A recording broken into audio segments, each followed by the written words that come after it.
Lotshani bakwethu, ukhuluma nguDr Sinethemba, uDr Sibanyoni. Lapha ngikhamba nondaba ezitha ngisonyoni. Lotshani ndaba ezitha. Thokoze Sibanyoni.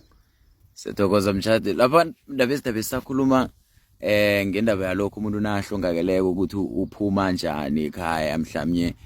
Lapha kuba nombuzo uthi uma wabuya emendweni yena uphumelaphi? Ngoba ngokwesiko usesemfazi womunye umuzi.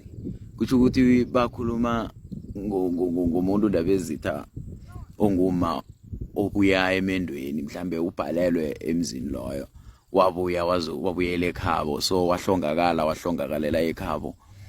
Uphumelaphi lokho nakahlongakeleko? Sibanyoni, iqiniso ingakho igama lokuthoma vane lithi umntazana nakaphuma ekhaya aya kosobantu ayokwenda nakalaywako kuvela negama elithi la awusenakamero ekhaya, ikamero lakho liphelile namhlanje. Vanatshelelwa into ezifana nalezi. Akasesengwalapha umuntu lo, ngwalapha asuka wazikhethela ukuba ngwalapho wayokwenda lapho.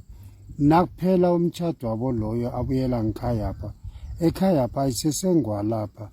Naka umphefumulo wakhe nawuphumelela athulele la, kukosa akhitshwele ngaphandle kwejarida yala, ayokubekelwa, ayophumela ngaphandle kwale jarida leli, ngoba ayisesengwalapha, mfazi akosobantu.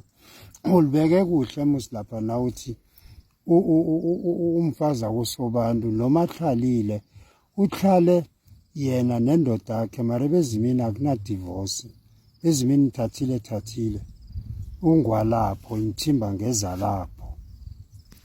Siyathokoza bakwethu, ngiyacabanga ukuthi nizwile. Siyathokoza ndaba ezitha.